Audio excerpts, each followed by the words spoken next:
Cella System, Tela Belt, mid-2670. Vice Admiral Wolf, TRSC Sword of Reckoning, 7th Fleet. For 6 hours, the fight raged on in the void of the Celian asteroid belt. Ferric tungsten slug rounds of the Terran shipboard Max were doing a number on the Celian ships, adopting the tactic of essentially sniping their targets beyond their maximum range. In a battle where they were numerically outmanned, it was best to keep their distance and diminish the enemy's numbers through quality of firepower, an advantage the Terrans took to the highest degree. "They're in disarray, sir. Enemy forces have decreased to just over 60%, and they are preparing a retreat.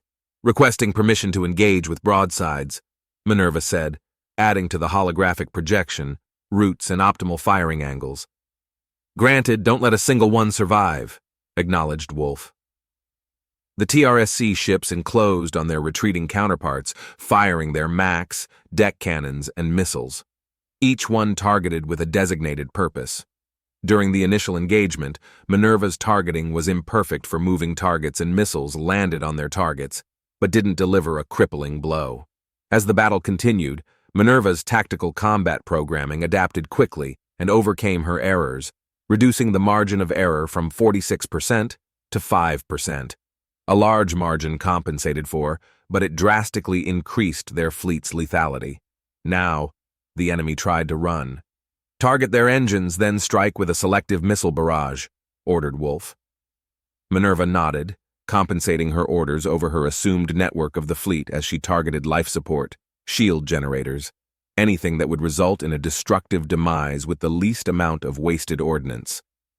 The Celian ships fought desperately, flinging ill-fired plasma ordnance toward an encroaching predator. Most shots fired wide, largely missing their mark, but occasionally it would land, severely damaging the ship's shield production. If a shield were depleted, it would effectively melt a decent portion of hull that made contact, flinging slag out into space. Luckily, for the heavier class of TRSC ships, their hull was thick enough to shrug off most shots that didn't make direct contact. This frightened them, and it showed in their disorganized retreat. "Minerva," Wolf called out to the calculating AI, to which she replied with a curt yes, before returning her attention to the battlefield. "What is your assessment of the enemy's plasma tech?" She paused for a moment before answering. "From their application against our shields alone, I believe it's sufficient as an item for the TRSC to research and develop. However, Celian application is slow yet destructive. With proper tuning, I believe we can utilize it as a counter to enemy shielding in the near future." "I think so as well. Take note. We haven't really touched plasma tech since—" Wolf paused, trying to remember the incident in question. "The Bakari disaster," noted a nearby officer, who returned their focus to their station. "Ah, yes, that." Gruda's expression grew with confusion. "What's the Bakari disaster?" he said, first toward Minerva, who shook her head, then finally to Wolf, who now remembered the incident. "It was the result of scientists on Bakari, a planet dedicated to research, when they tried to develop more practical applications for plasma beyond just mining equipment? If I recall correctly," he said, stroking his chin in thought. "They had a prototype projectile-based platform that could have been used on fighters and was to be later added to ship defenses, but a scientist, a one Dr. Varingbraun, created a plasma warhead that detonated prematurely. The result was unexpected." "How so?" "I would imagine a plasma warhead to have similar properties as a normal bomb, just superheated," replied Gruda, curiosity gaining with each passing moment. "It did more than that.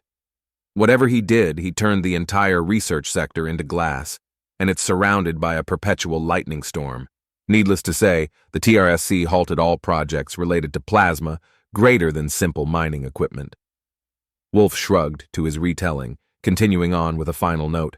"But now, with your people's design, we can probably kickstart the research again." The thought made Gruda shudder. His newfound allies already had a weapon that decimated shields and ships alike, with cannons boasting similar properties but can be fired in an endless barrage if need be. He thought to himself, for what? Why would they need plasma? Their current tech already outshines our latest development. He rightfully feared what monstrosity the Terrans would conjure. Some time would pass, and the Celian ships began to slow after Minerva's tactical strikes on key systems. Shield generators, life support, weapons, and engines, all were swiftly targeted, and as a result left many, if not all, ships disabled to drift aimlessly. They were now subject to the mercy of the Terran Republic. The corvettes and frigates that arrived first lined their broadside deck cannons against their foe, and without stopping fired a purposeful salvo into the exposed regions of the alien ships. Some already had exposed compartments in their hulls that were prime for targeting with the use of the afferent round, resulted in a brilliant display of destruction from within.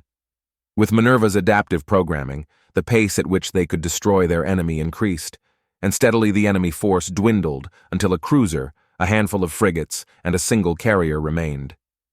Enemy fighter presence is still substantial, but half of those remaining belong to their sunken carrier. "How do you wish to proceed?" Minerva interjected, interrupting Wolf's thought. "What's our fighter status compared to the enemy?" Wolf probed. "We outnumber them, 3-1, she reported. "Waste them. Order our fighters to search and destroy.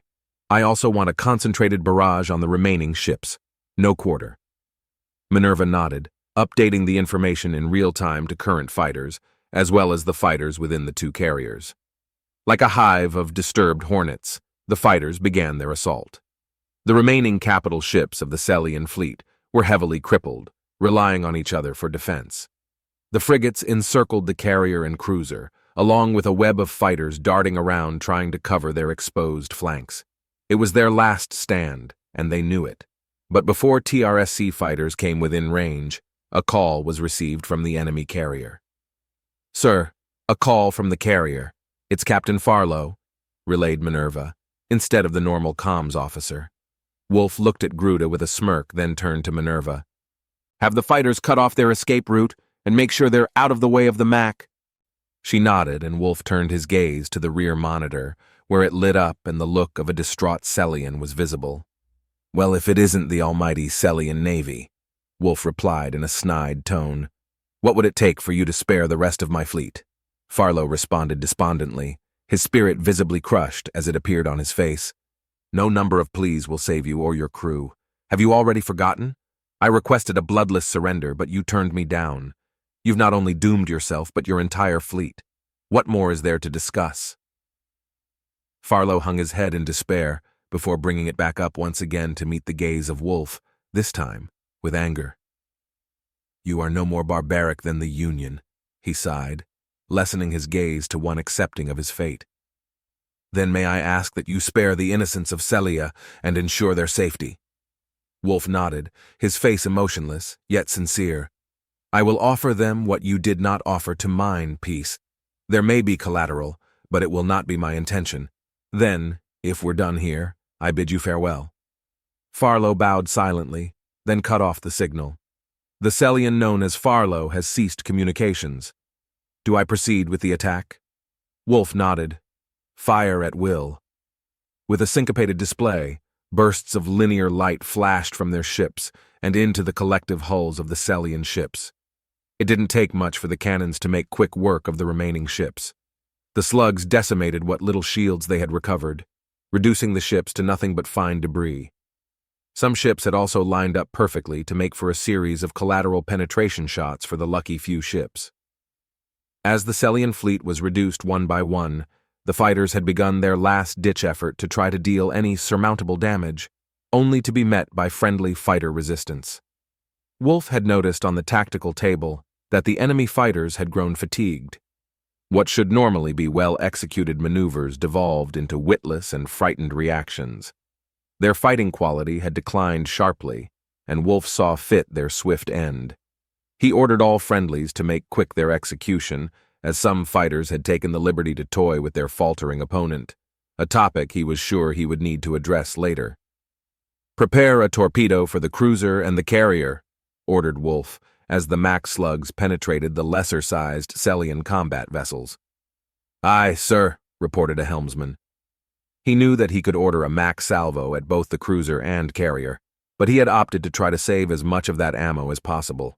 They had a large depot of Mac rounds, and they knew this, but they had yet to be properly resupplied from their logistics fleet. So he had to sparingly use the remainder of their munition stores. "Minerva, How much MAC rounds do we have after this engagement? 1 moment, she relayed as she calculated all the munition stores from across their entire fleet. 117. Vale's fleet is not with us, and so I did not include them in my initial assessment. I belay my last. We are now at 204. Not enough for the number of ships waiting for us in orbit. That assessment was not what he wanted to hear, but that was reality. It definitely not where he would like to be, but it was enough to hold off the enemy at a distance. As he pondered his newest query, a set of torpedoes from 2 heavy frigates collided with the shieldless cruiser and carrier near the engine compartment. The explosion was grand, and the shockwave of the warhead shattered the internals of what Minerva presumed to be their reactor core. Both biological life and metallic frame were liquefied all the same, collapsing the ship and setting off a chain reaction that resulted in a sparking ball of light and fire. Torpedoes. Nasty things when they land, Wolf commented, nudging Gruda with his elbow, only to be met with another bout of silence. Missiles. Magnetic accelerators? Rounds with liquid fire? Now torpedoes? How are they different from your run-of-the-mill missile? Gruda responded with heated fervor to the newest edition of Terran armament, garnering a small chuckle from Wolf. Do you know the difference between a missile and a torpedo? Gruda shook his head in the negative. What's the point of having both missiles and torpedoes when a missile does the same thing? You can trace it as early as the early 20th century, Wolf began, when we were still confined to our only planet, Terra. We had ships that floated on water to transport equipment and troops, as well ordnance. Similar to ships of today, well, space is an ocean in a sense. Gruda leaned in, listening intensely to yet another history lesson of early Terran warfare, something that he had grown a great interest in. I'll shorten it, but when this is all over, perhaps I can lend you some knowledge of our early history, Gruda replied with a nod, begging Wolf to continue, especially now that the original threat has long deceased. In essence, missiles can track objects, and can do so quickly, adjusting mid-flight to autocorrect where it will be. There was a time when we phased out torpedoes for a while, but with the advent of shields, they saw a return when we tried to conserve our last resort, he said, hinting at the spinal integrated mass accelerator. With torpedoes, they're slower than a missile, but can shatter most shields if they hit, and their payload is designed to shatter both shield and hull alike. But because of their speed, they're weak to any decently programmed point defense system. They were designed to sink ships, unlike missiles which were designed for pinpoint accuracy and fast-moving targets. Well, there you go. That's the gist of it. Are they expensive compared to the accelerator? I've noticed your fleet has been utilizing the main cannon almost exclusively. They're definitely cheaper than a slug, that's for sure. But we're also on a timeline, so I can wait to see whether a torpedo will land or not. Although, that station might be a perfect candidate to test the true might of the fabled ship-killer ordnance, Wolf said, directing his attention to a hologram of the larger station orbiting directly above the capital city. We'll see about that, he muttered, barely audible to both the nerve-racked Gruda and the collected Minerva. Wolf then looked at the bridge's timer, showing that they had just under 4 hours to assault the planetary barricade and delivered to the ground team their assault vehicles. Prepare a jump, he ordered of the navigation officer. The space west of the city here. He pointed to the location, citing how few ships were near it. The nearest being a small group of corvettes that could jump to their location in mere seconds the moment they entered real space. We'll deal with the ships that respond, but it should allow us enough time to supply the ground teams for their initial assault, added Wolf. Would it not be the perfect time to also launch the rest of our forces? I'm doubtful the first Raptor squad has the resources to mount an offensive strike of any significant portions, added Minerva. Wolf shook his head at her suggestion, garnering confused looks from both the AI and Gruda. How do you mean? Beckoned Gruda. There's less aerial presence over that space, plenty of area to land troops, he said, noting the open fields in between the outer walls of the city and a small town to the west. Which is why I'm sending the rest of Raptor Company aboard with the Kestrels. We need to limit our aerial footprint and allow the ground teams the protection of medium and heavy armor. Wolf switched the view to holographic outlines of 3 vehicles side by side. The first was the smallest, with 4 wheels, 2 seats for a driver and passenger and a rear gunner. It was lightly armored, favoring speed and agility, while donning a quad-barreled belt-fed machine gun with a metal shield covering the operator's torso. "This is the Puma," he said, pointing to the smallest of the three. "It's a light-armored reconnaissance vehicle that can get around and provide field intel from ground troops. It can vary its weapon type here, on the rear. We didn't have the resources for the more experimental variants, so they're running with standard ballistic. It's effective against infantry, should they come across a patrol." Gruda then pointed to the next vehicle. It's larger than the Puma by nearly 3 times, with 8 wheels, 4 in front, and 4 in the back, with a large central compartment reserved for munitions and squad seating, mentioning also the relatively larger gun fixed atop near the front of the vehicle. That's the armored personnel carrier, the Rhino. Built with reactive plating and small shields, it can traverse well into a hostile environment with troops while still delivering effective fire with its 35mm cannon. You send this into a target-rich environment, and it'll do a wealth of damage to the enemy. Moreover, did I mention it can float on water? For what reason does a land vehicle need to be able to traverse water? Gruda said, with clear disdain for Terran craftsmanship. Well, sometimes we can't always get our troops in their target area of operation, and they would need to traverse from a safe landing zone. Every so often, that had to cross small bodies of water. It originates from the early 20th century with the concept of amphibious assault forces. Wolf replied in kind, now directing his attention to the latest of the three. "And so I present to you the Grizzly," he said with pride. "Boasts a large shield generator, improved ablative reaction plating, and a railgun for its main cannon. You can probably mount them on a ship and claim is as a deck cannon," added a nearby officer, garnering a chuckle from others within the bridge. "Well, I think that's enough of a technical lesson from me, Gruda. Let's just focus on the task at hand." The Celian in question nodded, no focusing his attention on the now dwindling Celian fleet. Throughout the field of asteroids now lay the debris of both forces vying for control over the other, with his brethren now overcome with Terran superiority. He feared how their ground forces fought, and wanted to see them in action. He could ask the Admiral, Minerva, or perhaps even one of the nearby officers, but decided against it. His duties offered little more than tactical advice on Celian culture and tactics. However, when telling his superiors of their culture, he wondered how knowledge of it could benefit one's decision-making in combat, much less combat in space. To which Wolf offered his insight. "Warfare is more than just slinging rounds at one another, and more than the movements troops take to overcome their adversary," he said, urging an understanding nod from the newly commissioned Celian officer. "Ultimately, you can deduce how one might act in combat if you know how they're raised, at least for the common strategist." Gruda racked his brains at how they might have gained even more knowledge to better their foes. Did he tell them? Was that why they had him aboard? To probe him for information to better take down his brethren? Such thoughts raced his mind as he felt he was now responsible for the recent slaughters of his people, and it made him nauseous. "Don't worry about it, Gruda." Those words seemed to comfort him, followed by Wolf's further explanation. "I haven't had the time to actually do a deep dive or your people's culture to exploit it." He smiled. It did little to actually comfort him, but worrying about it now was moot. He had already given his loyalty to the Terrans, under the condition that they spare the civilians the best that they can. So far, they have delivered on their promises, and as such, carried on with his duties, as insignificant as he felt they were.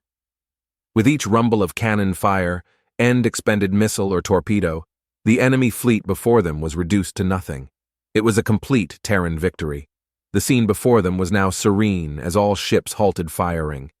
Metal from destroyed ships glimmered from the sun as they danced in the void, now orbiting the nearest large mass of rock, adding to an ever-increasing total of satellites. Wolf sighed once confirmation of the enemy totals came through on the nearest monitor. All Celian resistance has ceased. No survivors. It was a grim realization, even for Wolf, but he knew what needed to be done, and proceeded with what seemed to be a never-ending tempo for those of 7th Fleet. "How much longer until the resupply fleet?" he asked. "Just over an hour, sir," Minerva replied, her voice reverberating through the now silent bridge. Wolf looked at each face as it returned the same to him. All eyes faced his way as he took this moment to collect himself. He looked at a timer that he has set before the fight. They had less than 3 hours to deliver the requisitioned items for O'Brien and his squad. "How are we looking to send O'Brien his reinforcements?" he questioned to the AI. "All forces aboard the assault carrier are eager to commence, Admiral." Wolf nodded, satisfied with her response, returned to the numerous displays of battlefield intelligence gathered before him. Instead of the area of their fleet, he was now focused on what laid beyond Celian. Thanks to advanced scanners and intelligence, he had settled on the aforementioned plot of space that housed little to no occupied forces. "Prep all ships for a slipstream jump. Reload all cannons and replenish all stores for immediate access. Minerva, prepare a set of orders for the assault carrier and a detachment of Marines for a ground assault on the main city." She nodded as her silently relayed orders to all that were required. Wolf took hold of his main central intercom as he began to speak to the rest of the fleet. "Attention, 7th Fleet. We are not done yet, so don't get comfy. We have one more stop, and I'm sure you all know what I mean. That's right. Next is the heart of the Celian Empire, their home. They are sure to have it heavily defended, and I am sure many of us will not return. But know this, we will strike fast and true. We will take down the very enemy that sought our destruction, while still holding ourselves gracefully in their presence. We know war and its horrors, and we will not submit to the barbarism the enemy has shown to us so easily. We will strike at the head of the snake, and with it, their empire will fall." Wolf hung up his all-call with a triumphant smile, all of which lasted a mere few seconds before regaining his calculating demeanor. "Slipstream is spooled, sir. Standing by," reported the helmsman. Wolf now turned his attention forward, as did the rest of the crew, and issued their next orders into a battlefield yet unforeseen, the end result still clouded with innumerable variables. Wolf paused for a moment before issuing the death warrant of not just his people, but of an enemy that most likely didn't know what they had gotten themselves into. Upon his seat, he ordered their advanced. "Enter slipstream to Celian.